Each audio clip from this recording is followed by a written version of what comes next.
예수님 당시 유대 사회에는 두 개의 막강한 힘을 가진 파가 있었습니다. 사두개파와 바리새파입니다. 그 외에도 열심당이라든지 SNF파도 있었는데 가장 강한 힘을 행사했던 그러한 두 개의 파는 사두개파와 바리새파입니다. 사두개파에 대해서 간단히 말씀드리면 이 사두개파에 속한 사람들을 가리켜서 사두개인이라고 합니다. 사두개인. 사두개인은 대제사장을 중심으로 쫙 구축이 되어 있습니다. 대제사장은 제사장들 중에서도 가장 중요한 역할을 감당하는 사람이지요. 하나님의 성전까지 들어갈 수 있는 그런 높은 직급의 사람이에요. 이 대제사장을 중심으로 사두개파가 구성이 되어 있고요. 이 사람들은 로마 정부와 굉장히 협조적인 태도를 취합니다.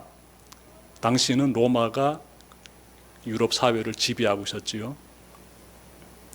로마와 좋은 관계를 맺고자 하는 이런 사람들이 사두개파 사람들이에요. 그리고 이들은요, 사회에서 상류층에 속합니다. 생활이 괜찮게 잘 이렇게 풍족하게 누리면서 살았다, 이렇게 볼 수 있습니다. 잘 사는 사람들이었다라고 보시면 되겠지요. 상류층에 속했고요. 이들은 예수님의 부활을 믿었을까요? 다시 말씀드리면 이들은 인생이 살다 죽게 되면 끝이다 라고 생각했어요. 사람이 죽은 그 다음 이후에 부활은 없다 라고 이 사람들은 이렇게 믿고 있었습니다. 그러니까 부활을 믿지 않았지요. 근데 이들이 예수님에 대해서 굉장히 적대감을 가지고 있었습니다. 예수님이 이렇게 사역을 전개하시자 자신들이 이 사회에 구축해 놓은 질서를 예수님이 공격한다고 생각했어요. 그래서 이들은 예수님을 죽이려고 생각을 품게 됩니다. 자, 사회에서 막강한 영향력을 행사했던 또 다른 그룹이 있는데 바리새파입니다. 바리새파에 속해 있는 사람들을 가리켜서 바리새인이라고 하고요. 이 바리새파는 제사장이라든지 그리고 서기관이라든지 장로들 이런 사람들로서 쭉 구축이 되어 있는데 이 사람들은 사회의 중산층에 속했습니다. 역시 이 사람들도 생활은 괜찮았겠지요. 사회 중산층이니까 생활하는 데는 별 어려움이 없었지요. 이들은 죽음 이후에 부활이 있다라고 믿었어요. 이 바리새파 사람들은 성경에 대해서 굉장히 나름의 해박한 지식을 가지고 있다라고 나름 자부하고 살았습니다. 이 사람들이 성경을 나름 열심히 연구하면서 성경의 그 지혜에 대하여서 진리의 말씀에 대하여서 먼저 터득하고 백성들에게 가르쳐주는 일을 했는데요. 무엇을 강조했는가 하면 사람이 구원받기 위해서는 하나님의 법을 지켜야 하며 당연히 그렇지요. 성경에 나오고 있는 모든 규범들을 지켜야 된다. 그리고 플러스 조상 대대로 우리가 전수받아온 이러한 행동 규범들이 있는데 장로들의 전통이라고도 해요. 이것도 함께 지켜야 한다. 즉 다시 말씀드리면 성경의 규범들과 우리 조상들이 만들어 놓은 이러한 장로들의 전통을 함께 지켜야 된다. 그러면 구원받을 수 있다 라고 바리새인들이 주장했습니다. 이 사람들이 이렇게 사람들의 행위에 대해서 강조하자 유대 사회 가운데는 행위로서 구원받고자 하는 이런 분위기가 쫙 퍼져나가게 됩니다. 그런데 이 사람들이 이 바리새인들이 사두개파 사람들과 함께 결탁해가지고 예수님을 죽이려고 합니다. 왜 그랬을까요? 제가 몇 번 말씀드렸지요. 예수님께서 안식일 날에 한쪽 손이 마른 사람을 고쳐주십니다. 그러자 바리새인들이 안식일에 해서는 안 될 일을 했다라면서 예수님을 지적했으며 돌아서서는 예수를 죽여야 되겠다라고 계획을 세우게 됩니다. 사두개파와 그리고 바리새파, 제가 두 파에 대해서 말씀드렸는데 일단 딱 그냥 객관적으로 보게 되면 서로가 많이 달라요. 다릅니다. 사두개파 사람들은 로마와 굉장히 좋은 관계를 맺고자 하고, 바리새파 사람들은 로마와 관계가 썩 좋지 않습니다. 이 사람들은 이스라엘의 독립을 꿈꾸고 있어요. 그러니 로마와 친화적이지 않지요. 그리고 이 사두개인들은, 이 사람들은 죽음 너머의 부활을 믿지 않습니다. 근데 성경에 대해서 정통하고 있다는 이 바리새인들은 죽음 이후의 부활을 믿고 있어요. 그런 서로 많이 다르지요. 그런데 이 사람들이 결탁해가지고 예수를 죽이려고 하는 거예요. 사두개인들은 딱 보니까 예수가 우리가 만들어 놓은 사회 질서를 공격하고 있다라고 보고 있고, 바리새인들은 예수가 우리가 세워놓은 율법의 이러한 중요성에 대해서 공격하고 있다라고 서로가 딱 이렇게 판단하고 결탁해가지고 예수를 죽이려고 하는 거예요. 자, 그런데 여러분, 이 사람들이 집결되어 있는 지역이 있습니다. 이스라엘 이 지도 보게 되면 이 사람들이 집결되어 있는 그 지역이 어딘가 하면은 예루살렘이에요. 예루살렘. 그곳에는 산헤드린이라는 이 공회가 있습니다. 오늘날로 하게 되면 국회라고 보시면 되겠습니다.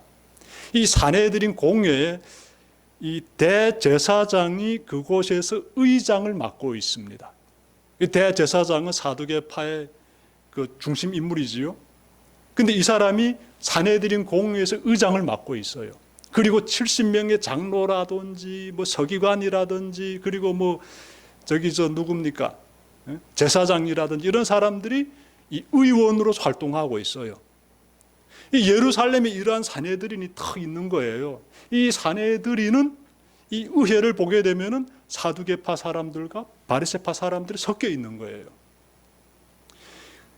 예수님을 죽이고자 하는 이 적대 세력, 이 권력 집단이 우글거리는 그 예루살렘으로 예수님이 올라가셨으면, 오늘 본문 보시게 되면은 예수님이 바리새인들을 만나고 계십니다. 근데 그 장소가 어딘가 하면 예루살렘에 있는 하나님의 성전이에요. 자, 성전에서 예수님이 바리새인들을 만나시는데 장면 보니까 조금 좀 새롭습니다. 예전에는 바리새인들이 예수님에게 찾아와 가지고 이런저런 질문을 했댔는데, 지금은 예수님이 바리새인들에게 질문하십니다. 예수님이 하시는 질문 보십시오. 41절과 42절 보십시오. 41절, 바리새파 사람들이 모였을 때에 예수께서 그들에게 물으셨다. 예수님 질문하시는 거지요. 42절 앞부분 보십시오. 너희는 그리스도를 어떻게 생각하느냐? 그는 누구의 자손이냐? 예수님은 그리스도에 대해서 질문하십니다. 잘 알고 계시죠? 이제 그리스도가 무슨 뜻인지. 그리스도란 하나님의 기름 부음 받은 사람을 가리키고 있습니다. 예수님 이전 시대로 우리가 들어가 보게 되면은 제사장이라든지 선지자라든지 왕이라든지 이런 사람들 중에서 특별히 하나님께서 선택하신 사람들이 있으면 그들이 하나님의 선택을 받았을 때 머리에 기름을 붓는 의식을 행했습니다. 기름 부음 받은 사람들은요, 장차 민족을 구원하기 위해서 중요한 역할을 하게 됩니다.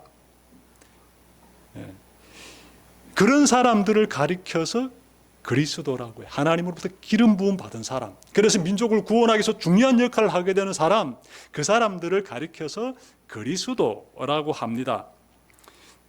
자, 그런데 예수님께서 지금 이 그리스도라는 이 중요한 이 단어를 딱 언급하시지요. 여러분, 하나님께서 그리스도에 대해서 이렇게 예언하셨다는 사실 알고 계시지요? 이 그리스도라는 이 단어가 이 히브리 성경 보게 되면은 메시아라고 볼 수 있습니다. 메시아. 그런데 구약 성경에서 장차 이스라엘 민족을 구원할, 아니 더 나아가서 온 인류를 구원할 그러할 그리스도가 이제 오게 될 것이라고 하나님께서 약속하셨어요. 그리고 하나님의 약속은 굉장히 구체적입니다. 다윗 자손 중에서 그 사람이 태어날 것이다라고 말씀하셨어요. 다윗 자손 중에서. 자, 제가 말씀 좀 찾아 읽겠습니다. 예레미야서 23장 5절 보시면요, 여호와의 말씀이니라. 보라, 때가 이르리니 내가 다윗에게서 한 의로운 가지를 일으킬 것이라.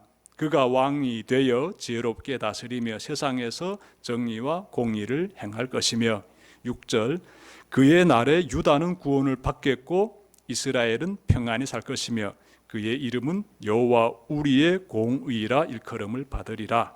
여기서 중요한 부분은 다윗이라는 인물이에요. 예레미야 선지자가 하나님의 말씀을 전하고 있는데 다윗에게서 한 의로운 가지가 일으킬 것이다. 이 말씀이 이 신직은 무슨 뜻인가 하면 이제 다윗의 후손 중에서 그리스도가 태어날 것이다 라는 예언의 말씀이에요. 그가 세상에서 정의와 공의를 행할 것이다. 유다는 구원받겠고 이스라엘은 평안히 살 것이며 이스라엘 민족에게 하나님의 구원의 역사가 임하게 될 것이다 라는 것이에요. 그러므로 이스라엘 민족은 그리스도가 다윗의 자손 중에서 태어날 것이라는 그러한 예언의 말씀 잘 알고 있지요. 그리스도가 누구의 자손이어야 하느냐라는 예수님의 질문에 바리새인들은 금방 답변하겠지요. 성경에서 이미 다 예언하고 있으니까 다윗의 자손 중에서 그리스도가 태어날 것이다. 성경이 이미 약속하고 있으니까 바리새인들에게는 이 질문이 어려운 질문 아니에요. 그래서 그들이 금방 답변합니다. 다윗의 자손이어야 합니다. 바리새인들이 이러한 답변을 미리 예상하신 예수님이시지요. 그래서 질문을 이어가십니다. 그 내용이 오늘 본문의 43절부터 45절까지 말씀이에요. 보십시오. 예수께서 다시 그들에게 말씀하셨다. 그러면 다윗이 성령의 감동을 받아 그를 주님이라고 부르면서 말하기를 주님께서 내 주께 말씀하셨다.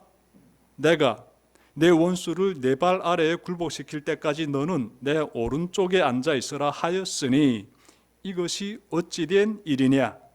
다윗이 그리스도를 주라고 불렀는데 어떻게 그리스도가 그의 자손이 되겠느냐. 여러분, 예수님께서 바리새인에게 하신 첫 번째 질문은 쉬운 질문이었지만 이어지는 두 번째 질문 보니까 심오합니다. 매우 심오합니다. 어려운 질문이지요. 만만치 않은 질문이죠. 성경에 대해서 잘 아는 사람들은 금방 답변할 수 있지만 성경에 대해서 바르게 알지 못한 사람들은 답변하기 좀 힘듭니다. 그들은 예수께서 사무엘하 23장 2절과 시편 110편 1절 말씀을 가지고 질문하심을 알아챕니다. 사무엘하 23장 2절에서는요 말씀이 이렇게 나옵니다. 여호와의 영이 나를 통하여 말씀하시며 그의 말씀이 내 혀에 있도다. 여기서 나를 통하여라고 할 때 나를은 다윗을 가리키고 있습니다. 하나님의 영이 나를 통하여서 말씀하신다는 거예요. 내가 성령 충만함 가운데 있다는 것이지요. 그 가운데서 다윗이 하나님께서 이루실 위대한 역사에 대해서 예언하고 있는 것이지요. 시편 110편 1절입니다. 보십시오. 여호와께서 내 주에게 말씀하시기를 내가 내 원수들로 내 발판이 되게 하기까지 너는 내 오른쪽에 앉아 있으라 하셨도다. 구약성경 시편에 있는 말씀 여러분 보십시오. 예수님께서 바리새인들에게 구약성경에 있는 말씀을 가지고 오셔서 질문하신 거예요. 다윗이 이렇게 예언했다. 이 말씀에서 나오고 있지 않습니까? 다윗은 성령 충만함 가운데서 장차 오실 그리스도가 어떤 분이신지를 예언했다. 예수님은 다윗의 예언을 가지고 바리새인들에게 질문하시는데 예수님의 질문의 내용을 우리가 좀 풀어보게 되면 이렇습니다. 너희는 그리스도가 다윗의 자손 중에서 나올 것이라고 말했다. 그런데 다윗은 성령의 감동 속에서 그리스도를 주님이라고 불렀으며 그분이 하나님의 오른편에 앉아 계신다고 말했다. 이제 답변하라. 다윗이 그리스도를 주님이라고 높이 불렀는데 어떻게 그리스도가 다윗의 자손이 되겠느냐? 이해되시지요? 예수님 오시기 1000년 전의 인물이 다윗인데 그가 장차 오실 그리스도는 하나님의 우편에 앉아 계시는 매우 높은 분이다라고 예언했다는 것입니다. 예수님은 이 부분을 가지고 바리새인들에게 질문하고 있습니다. 예수님 질문을 다시 한마디로 바꾼다라게 되면은 그리스도가 얼마나 높은 분인지 알고 있느냐 이것입니다. 그리스도가 얼마나 높은 분인지 알고 있느냐. 너희들은 다윗의 자손이라고 말하는데 너희들 지금 잘 알아야 돼라는 거예요. 다윗의 자손이라면 높이 부를 필요가 없지요. 예. 그런데 다윗이 그리스도를 주라고 높이 불렀은 주, 그 높으신 분이 어떻게 다윗의 자손이라고 너희들이 부를 수 있느냐? 얼마나 높은 분인지 알고 있느냐라는 질문이에요. 예수님은 그리스도가 육신으로는 다윗의 후손이시지만 사실 그분이 하나님이 되심을 바리새인들에게 깨우쳐주고 계시는 거예요. 그리스도가 육신으로는 다윗의 혈통에서 태어나시지만 그분은 사실은 하나님이 되신다. 이 사실을 지금 전하고 싶으신 거예요. 그래서 이렇게 말씀을 하시는 것입니다. 여러분, 예수님께서 이 다윗이 전했던 그 시편 110편 1절의 말씀을 가지고 지금 질문 탁 하시는데, 예수님이 그 질문하시면서 그리스도가 하나님이 되심을 지금 그 질문 속에 담고 계시는데, 여러분, 이와 같은 질문, 이와 같은 예언은요, 다윗만 한 것이 아니에요. 장차 오실 그리스도가 하나님이 되심을 다윗 한 사람만이 예언한 것이 아닙니다. 이사야 선지자도요, 동일하게 예언했습니다. 이사야 선지자도. 예수님 오시기 수백 년 전에 살았던 인물이 이사야지요. 그는 이렇게 예언했습니다. 이사야서 9장 6절에서 이는 한 아기가 우리에게서 낳고 한 아들을 우리에게 주신 바 되었는데 그의 어깨에는 정사를 메었고 그의 이름은 기묘자라 모사라 전능하신 하나님이라 영존하신 아버지라 평강의 왕이라 할 것임이라. 7절 그 정사와 평강의 더함이 무궁하며 또 다윗의 왕자와 그의 나라에 군림하여 그 나라를 굳게 세우고 지금 이후로 영원히 정의와 공의로 그것을 보존하실 것이며 보존하실 것이라 만군의 여호와의 열심히 이를 이루시리라. 이렇게 예언했습니다. 한 절만 더 찾는다면 이사야서 11장 10절인데요. 그날에 이새의 뿌리에서, 이새는 다윗의 아버지를 가리키고 있습니다. 이새의 뿌리에서 한 싹이 나와서 만민의 기치로 설 것이요 열방이 그에게로 돌아오리니 그가 구한 곳이 영화로우리라. 이사야 선지자도 장차 오실 그리스도는 하나님이시다라고 예언했습니다. 예언했어요. 전능하신 하나님이라 영존하시는 아버지라 평강의 왕이라 할 것임이라. 이렇게 아주 우렁차게 예언했어요. 그러면서 다윗의 후손이 그 일을 감당할 것이다라고 또 11장 10절에서도 예언했고요. 더 나아가서 열방을 그에게로 모을 것이다. 이스라엘만을 위하여 오시는 그리스도가 아니라 온 열방을 구원하기 위해서 오신다. 누가 오시냐? 하나님 그분이 오신다라고 예언하는 것입니다. 예수님 우리가 잘 바라봐야 돼요. 예수님을. 하나님이 약속하신 그리스도는 곧 전능하신 하나님 자신이 되십니다. 여러분, 다윗 자손의 모습으로 오시는 예수님, 그분이 성자 하나님이십니다. 하나님의 아들을 가리켜서 우리가 성자 하나님이라고 하지요. 예수님은 바리새인들이 이 부분을 잘 깨닫기를 원하셨던 것이에요. 그래서 질문하셨던 것입니다. 예수님의 질문에 바리새인들이 어떻게 반응했을까요? 그들은 한마디도 대답하지 못합니다. 성경에 대해서 그토록 해박한 지식을 가지고 있다고 자처하는 바리새인들인데 예수님의 질문에 침묵합니다. 왜 그랬을까요? 그들의 심정을 헤아려 볼 수 있는 본문이 있습니다. 마태복음 26장 63절부터 66절입니다. 말씀 경청해 보십시오. 이쪽에 이 말씀 보시게 되면 제가 그냥 요약해 드릴게요. 예수님께서 사내들인 법정에 서 계십니다. 무슨 내용인가? 예수님께서 마태복음 26장 가게 되면 예수님이 붙잡혀서 이 법정에서 판결받는 장면이 나와요. 사내들인 법정의 의장은 대제사장이지요. 대제사장이 예수님에게 질문합니다. 질문이 굉장히 중요한 질문이에요. 들어보십시오. 내가 하나님의 아들 그리스도냐? 굉장히 중요한 질문이에요. 내가 하나님의 아들 그리스도냐? 이 질문에 예수님이 어떻게 답변하는가가 모든 것이 다 좌우돼 버리는 거예요. 예수님께서 답변 이렇게 하십니다. 네가 말하였다. 내가 이제 권능이 우편에 앉아 하늘 구름을 타고 오는 것을 너희가 볼 것이다. 내가 하나님의 아들이다. 내가 그리스도다라고 예수님께서 말씀하신 것이에요. 그 법정에서. 그러자 이 대제사장이 어떻게 하는가 하면 옷을 쫙 찢어버립니다. 신성 못 오겠다, 사형에 처해야 한다라고 판결 내립니다. 예수님 그래서 죽임 당하십니다. 예수님 자신이 내가 그리스도다, 내가 하나님의 아들이다라고 스스로 예수님께서 당당하게 법정에서 말씀하셨어요. 이러한 내용을 우리가 보면서 한편 어떤 생각해야 되는가 하면, 이 사두개인들도 그렇고 제노라 하는 바리새인들도 그렇고 성경에 대해서 너무나 잘 모르고 있습니다. 아니 진짜 본질적인 부분, 꼭 알아야 되는 부분, 구원 얻을 수 있는 그 핵심적인 메시지에 대해서는 정말 깜깜해 있었습니다. 청명관이나 같아요. 모르고 있었어요. 그러자 그들이 예수님의 그 질문에, 오늘 본문에서 나오는 질문, 다윗이 그리스도를 주라고 불렀는데 어떻게 그리스도가 다윗의 자손이 되겠느냐, 45절 이 질문에 그들이 한마디도 대답할 수 없는 것이에요. 모르니까. 그들이 왜 몰랐는가 하면 자기 아집에 사로잡혀 그래. 자기 아집에. 내가 깨닫고 내가 정리한 틀이 너무나 견고하고 이것을 바로잡고자 예수님께서 말씀해 주시는데, 이들이요, 아 그렇습니까? 그러면 우리가 어떻게 해야 구원받습니까? 이런 질문하는 태도를 취하는 것이 아니라 정말 아집에 사로잡힌 자들이 어리석은 모습을 취하고 있습니다. 한마디도 안 하고 말도 안 하고 그냥 답변할 수가 없지요. 그냥 그 가운데서 자기 아집의 포로가 되어버립니다.